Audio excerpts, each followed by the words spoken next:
व्यष्टि अर्थशास्त्र से संबंधित पिछले वीडियो में हमने परिवर्तनशील अनुपातों के नियम की बहुत ही विस्तार से व्याख्या की थी। उसमें हमने डिस्कस किया था कि किस प्रकार से यदि अल्पकाल में उत्पादन के अन्य सभी साधनों को स्थिर रखकर केवल एक ही साधन में परिवर्तन किया जाता है तो उसके फलस्वरूप एक समय के बाद जो परिवर्तनशील लागत है उसकी सीमांत उत्पादकता और औसत उत्पादकता गिरती हुई होती है। हमने पहले वीडियो में ये डिस्कस किया था कि सामान्य रूप से जो परिवर्तनशील अनुपातों का नियम आता है उसमें जो प्रश्न पूछा जाता है वो ये पूछा जाता है कि एक उत्पादक उत्पादन की द्वितीय अवस्था में ही उत्पादन करना क्यों पसंद करता है, या परिवर्तनशील अनुपातों के नियम की आलोचनात्मक व्याख्या कीजिए। तो पिछले वीडियो में हमने ये जाना था कि परिवर्तनशील अनुपातों का नियम क्या होता है। आज के इस वीडियो में हम उत्पादन की तीनों अवस्थाओं की समीपता की चर्चा करेंगे, जो सामान्य रूप से पीजी लेवल पर ही डिस्कस किया जाता है, यूजी लेवल पर डिस्कस इसको नहीं किया जाता है। सामान्य रूप से अगर हम देखें तो जहां उत्पादन की तीन अवस्थाएं होती है, उत्पादन की प्रथम अवस्था में कल भी पिछले वीडियो में हमने डिस्कस किया था, उत्पादन की प्रथम अवस्था में श्रम की सीमांत उत्पादकता धनात्मक होती है, द्वितीय अवस्था में भी श्रम की सीमांत उत्पादकता धनात्मक होती है, पर तृतीय अवस्था में श्रम की सीमांत उत्पादकता ऋणात्मक हो जाती है। वहीं हम भूमि या पूंजी की बात करें तो पूंजी की सीमांत उत्पादकता प्रथम अवस्था में ऋणात्मक होती है, द्वितीय अवस्था में धनात्मक होती है, तृतीय अवस्था में ऋणात्मक होती है। कहने का तात्पर्य, यदि हम ये मान रहे हैं कि उत्पादन के अन्य साधनों को स्थिर रखकर हम एक ही साधन में परिवर्तन कर रहे हैं तो उसके फलस्वरूप जो उत्पादन में परिवर्तन होता है वह उस स्थिति में क्या पोजीशन होगी उसको देखेंगे। तो देखिए, स्टार्टिंग में हम देखते हैं जैसे हमने भूमि को स्थिर साधन माना और श्रम को परिवर्तनशील माना, तो भूमि स्थिर है 1 1 1 1 1, श्रम देखिए 1 से 2 3 4 5 6 7 8 9 10। पहला श्रमिक होता है तो उत्पादन होता है 3 का, दूसरा श्रमिक जब लगाया जाता है उत्पादन 7 हो जाता है, यानी पहले की सीमांत उत्पादकता 3 होती है, दूसरे श्रमिक की सीमांत उत्पादकता 4 होती है। जब तीसरा श्रमिक काम पर लगाया जाता है तो कुल उत्पादन बढ़कर 12 हो जाता है, यानी तीसरे श्रमिक की सीमांत उत्पादकता 5 होती है। जब चौथा श्रमिक लगाया जाता है कुल उत्पादन 16 हो जाता है, यानी चौथे श्रमिक की सीमांत उत्पादकता 5 से गिरकर 4 हो जाती है। उसके बाद क्रमशः जैसे जैसे हम श्रमिक अधिक मात्रा में लगाते हैं उनकी सीमांत उत्पादकता गिरती है। तो यहाँ देखिए, सीमांत उत्पादकता है 3 के बाद 4, 4 के बाद 5, 5 के बाद 4, फिर 3, फिर 2, फिर 1, फिर 0, और एक लिमिट से ज्यादा हम श्रमिक लगाएंगे तो जैसा कि हमने पहले भी डिस्कस किया था, एक लिमिट से ज्यादा श्रमिक लगाए जाएंगे तो श्रम की सीमांत उत्पादकता पॉजिटिव के स्थान पर नेगेटिव हो जाएगी, तो यह -1 और -6। तो यहाँ देखिए, कुल उत्पादन 3 और 4 7, 7 और 5 12, 12 और 4 16, 16 और 3 19, 19 और इस प्रकार से। तो अगर आपको ये बनाना है तो यहाँ देखिए, श्रम की तीन अवस्थाएं हमने दिखा रखी है। तो यहाँ भूमि को हमने कांस्टेंट माना, श्रम को हमने परिवर्तनशील माना, ये श्रम की टोटल उत्पादकता है, ये श्रम की सीमांत उत्पादकता है। और 3 डिवाइडेड बाय 1 ये 3 आया, 7 डिवाइडेड बाय 2 3.5 आया, 12 डिवाइडेड बाय 3 ये 4 आया, 16 डिवाइडेड बाय 4 ये 4 आया, 19 divided by 3 4/5, 21 divided by 6 3.5, 22 divided, इस प्रकार से हम औसत उत्पादकता को निकालते हैं। अब यहाँ देखिए, अगर हम तीनों अवस्थाओं की समीपता की बात करते हैं तो अब हम ये मान रहे हैं कि श्रम को अगर हम स्थिर मान रहे हैं, उसका उलट मान रहे हैं, श्रम को स्थिर मान रहे हैं, और भूमि की जो इकाइयां हैं वो हम घटाते जा रहे हैं। पहले भूमि 1, फिर और आधी करी और कम करा और कम करा, तो भूमि पहले 1 थी, फिर 1/2, फिर 1/3, फिर 1/4, 1/5, 1/6, 1/7, 1/8, इस प्रकार से 1/10 तक करते हैं। तो देखिए, जो श्रम की औसत उत्पादकता होती है वो भूमि की कुल उत्पादकता हो जाती है। ये 3, ये 3, ये 3.5, 3.5, ये 4, ये 4, ये 4, ये 4, ये 3 4/5, 3 4/5, 3 1/2, 3 1/2।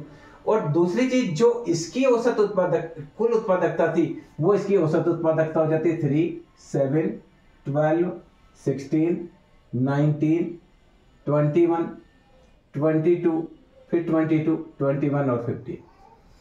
इसके बाद सीमांत उत्पादकता जो है।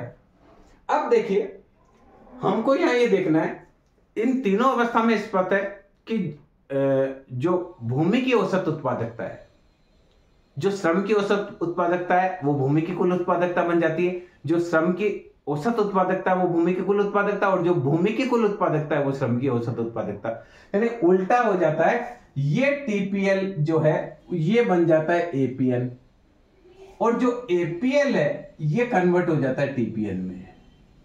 तो क्या करना है, उपयुक्त तालिका से क्लियर है कि श्रम की कुल उत्पादकता भूमि की औसत उत्पादकता हो जाती है और श्रम की औसत उत्पादकता भूमि की कुल उत्पादकता हो जाती है। अब देखिए, यहां देखिए फर्स्ट स्टेज ऑफ लेबर। तो यहां देखिए, जैसे जैसे हम श्रमिकों की मात्रा बढ़ाते हैं सीमांत उत्पादन बढ़ता हुआ होता है, 3 से होता है 4, 4 से 5 हो जाता है। ये वर्धमान प्रतिफल की अवस्था होती है। तो पहली अवस्था ऐसी अवस्था होती है जिसमें श्रम की सीमांत उत्पादकता धनात्मक है। पर यहां देखिए, अगर इसी समय में हम भूमि की सीमांत उत्पादकता देखेंगे तो ऋणात्मक है।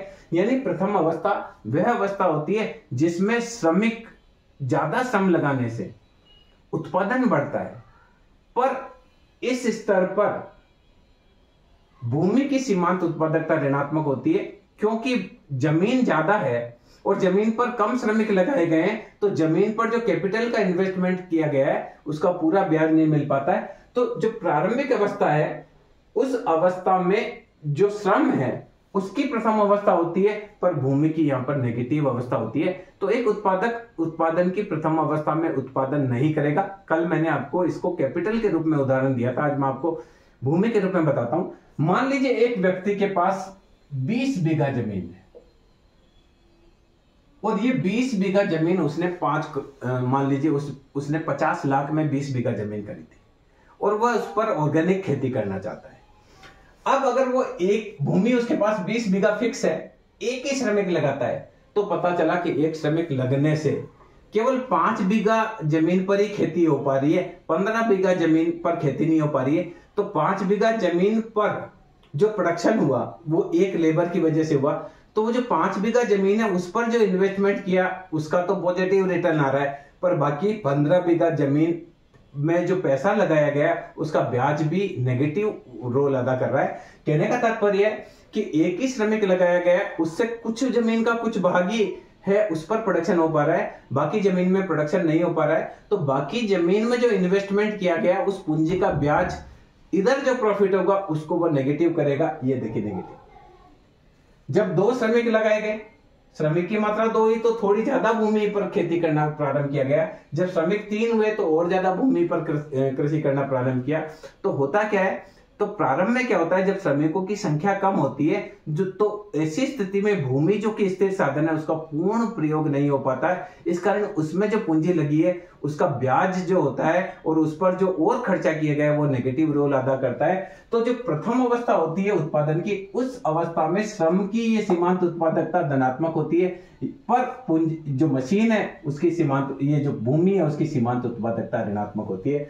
इस कारण से एक उत्पादक उत्पादन की प्रथम अवस्था में उत्पादन नहीं करना चाहेगा, क्योंकि यहां मार्जिनल प्रोडक्टिविटी ऑफ लेबर तो पॉजिटिव है, पर मार्जिनल प्रोडक्टिविटी ऑफ एन यानी श्रम है, जो भूमि है उसकी सीमांत उत्पादकता ऋणात्मक है।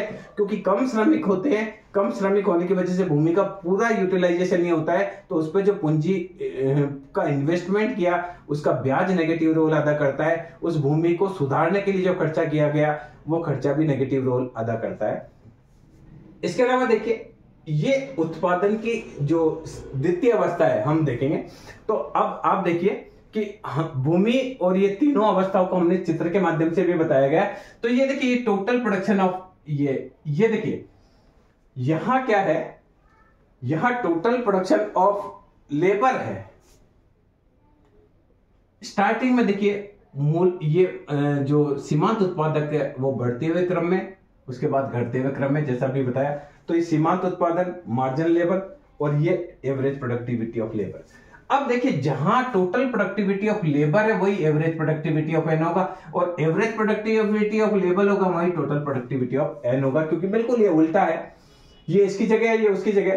तो ये उत्पादन की 3 अवस्थाएं, जिस स्थान पर एवरेज प्रोडक्टिविटी ऑफ लेबर और मार्जिनल प्रोडक्टिविटी ऑफ लेबर होगी वहां उत्पादन की प्रथम अवस्था होगी। ये अगर आप जो है ये यहां से लेके यहां तक ये फर्स्ट अवस्था है। इस अवस्था में श्रम की सीमांत उत्पादकता धनात्मक है, पर पूंजी की सीमांत उत्पादक जो भूमि है उसकी सीमांत उत्पादकता ऋणात्मक है। ये द्वितीय अवस्था है। द्वितीय अवस्था कहां से प्रारंभ होती है, जहां देखिए यहां भूमि की सीमांत उत्पादकता शून्य है। देखिए ये भूमि की सीमांत उत्पादकता शून्य है। यहां से द्वितीय अवस्था प्रारंभ होती है और कहां तक चलती है, जहां श्रम की सीमांत उत्पादकता शून्य हो जाती है वहां तक चलती है। श्रम की सीमांत उत्पादकता शून्य हो गई तो ये द्वितीय अवस्था। इस द्वितीय अवस्था में मार्जिनल प्रोडक्टिविटी ऑफ लेबर भी पॉजिटिव है, मार्जिनल प्रोडक्टिविटी ऑफ एन भी पॉजिटिव है। यानी यही एक ऐसी अवस्था है जिसमें श्रम की भी सीमांत उत्पादकता धनात्मक होती है और पूंजी जो भूमि है उसकी भी सीमांत उत्पादकता धनात्मक होती है। इस कारण एक विवेकशील उत्पादक हमेशा उत्पादन की द्वितीय अवस्था में ही उत्पादन करना पसंद करता है, क्योंकि यही एक अवस्था होती है जो उसको मैक्सिमम प्रतिफल प्रदान करती है। क्योंकि तृतीय अवस्था में क्या है, तृतीय अवस्था में भूमि की सीमांत उत्पादकता तो धनात्मक होती है। देखिए यहाँ भूमि की सीमांत उत्पादकता है धनात्मक है, पर यहाँ जो पूंजी है, ये जो श्रम है उसकी सीमांत उत्पादकता यहाँ क्या हो जाती है, ऋणात्मक हो जाती है। क्योंकि यहाँ भूमि की प्रथम अवस्था इसलिए धनात्मक है, पर यहाँ पूंजी की तृतीय अवस्था हो जाती है। यानी प्रथम अवस्था जो है, इस प्रथम अवस्था में भूमि की प्रथम अवस्था है, इस प्रथम अवस्था में श्रम की प्रथम अवस्था है, पर जो भूमि है उसकी थर्ड अवस्था है। यही एक ऐसा अवस्था है जिसमें दोनों की सेकंड अवस्था है। यहां श्रम की तृतीय अवस्था है और भूमि की प्रथम अवस्था है। ये देखिए भूमि की प्रथम अवस्था है। तो कहने का तात्पर्य है कि एक उत्पादक उत्पादन की द्वितीय अवस्था में इसलिए उत्पादन करना पसंद करता है क्योंकि यही एक ऐसी अवस्था होती है जिसमें श्रम और पूंजी दोनों की सीमांत उत्पादकता धनात्मक होती है। तो हम देखिए फर्स्ट स्टेज की बात करते हैं। प्रथम अवस्था वह अवस्था होती है जिसके अंतर्गत जो है, देखिए प्रथम अवस्था वह अवस्था होती है जिसमें श्रम की सीमांत उत्पादकता धनात्मक होती है परंतु पूंजी की सीमांत उत्पादकता ऋणात्मक होती है। यानी यहाँ श्रम की प्रथम अवस्था होती है पर भूमि की जो होती है वो तृतीय अवस्था होती है। यानी श्रम की मात्रा इस अवस्था में बढ़ाने से सीमांत उत्पादन श्रम का बढ़ता है, पर इस अवस्था में भूमि का पूर्ण प्रयोग नहीं होने की वजह से भूमि का एक बहुत बड़ा भाग अपर्याप्त या बिना यूज में आया हुआ रहता है। इस कारण से उसकी भूमि की जो सीमांत उत्पादकता होती है इस अवस्था में ऋणात्मक होती है। इस कारण एक विवेकशील उत्पादक उत्पादन की प्रथम अवस्था में उत्पादन करना पसंद नहीं करेगा, क्योंकि अगर वह इस अवस्था में उत्पादन करता है तो उसको और जो लाभ मिल सकता है, जितना वह लाभ पा सकता है उस लाभ से वह वंचित रहता है। क्योंकि यदि इस अवस्था में वह उत्पादन रोक देता है तो जो और उसको लाभ मिल सकता है, क्योंकि यहाँ तक इस अवस्था तक उसका श्रम का औसत उत्पादन बढ़ रहा था, तो यदि ऐसी स्थिति में वह उत्पादन को रोक देता है तो वह जिस लाभ और उसको मिल सकता है उससे वंचित रहता है। तो हम ये बोलेंगे कि एक विवेकशील उत्पादक कभी भी ऐसी अवस्था में उत्पादन नहीं करेगा जहां श्रम की सीमांत उत्पादकता तो धनात्मक हो रही है पर उसको जितनी उसने पूंजी इन्वेस्टमेंट कर रखी है उसका पूर्ण प्रतिफल नहीं प्राप्त हो रहा है। एक उत्पादक उत्पादन की तृतीय अवस्था में भी उत्पादन नहीं करना पसंद करेगा, क्योंकि तृतीय जो अवस्था है उसमें श्रम की सीमांत उत्पादकता ऋणात्मक हो जाती है। एक सीमा से ज्यादा श्रमिक अगर कार्य पर लगाए जाते हैं तो कई प्रकार के अवरोध उत्पन्न हो जाते हैं। इस कारण से जो श्रम की सीमांत उत्पादकता गिर जाती है। बहुत सारी फैक्ट्रियां ऐसी होती है जिसमें ओवर लेबर का एम्प्लॉयमेंट हो जाता है, उसकी वजह से प्रोडक्शन तो कम होता है पर समय तनख्वाह उनको देनी पड़ती है। इस कारण से उस जो फैक्ट्री है या एंटरप्राइज है उसका लाभ कम हो जाता है। इस कारण से एक विवेकशील उत्पादक हमेशा उत्पादन की द्वितीय अवस्था में ही उत्पादन करना पसंद करेगा, क्योंकि यही एक ऐसी अवस्था है जिसमें श्रम की सीमांत उत्पादकता भी धनात्मक होती है और भूमि की सीमांत उत्पादकता भी धनात्मक होती है। अब हम ये डिस्कस करेंगे कि ये द्वितीय अवस्था जो है इसमें ये यहां से प्रारंभ हुई है और यहां तक चली है, तो कहां रहेगा, द्वितीय अवस्था के प्रथम अवस्था में रहेगा या तृतीय अवस्था में रहेगा, ये डिपेंड करता है। यदि भूमि उसको फ्री में उपलब्ध है, भूमि का उसको कोई किराया नहीं देना पड़ रहा है, भूमि का कोई लगान नहीं देना पड़ रहा है, तो ऐसी स्थिति में जो एक उत्पादक है उत्पादन की जो प्रथम अवस्था का जो प्रारंभ बिंदु है वहां पर भी उत्पादन कर सकता है। हम बोलते हैं द्वितीय अवस्था, देखिए सामान्य रूप से एक उत्पादक द्वितीय अवस्था के प्रारंभ में कार्य नहीं करेगा, क्योंकि यदि भूमि की सीमांत, यहां पर क्या है, भूमि की सीमांत उत्पादकता शून्य है, इस वजह से ये यहां पर कार्य नहीं करना चाहेगा। क्योंकि यहां तक क्या है, स्थिर साधनों का पूर्ण प्रतिफल प्रयोग में नहीं आता है।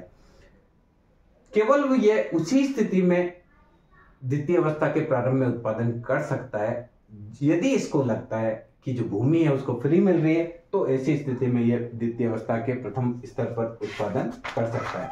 और अब यहाँ आप एंड में आएंगे, द्वितीय अवस्था के अंतिम अवस्था में आएंगे, तो द्वितीय अवस्था का जो लास्ट है, मान लो ये बिंदु है, ये बिंदु ए बिंदु है, ये बिंदु बी है, यानी द्वितीय अवस्था का अंत है।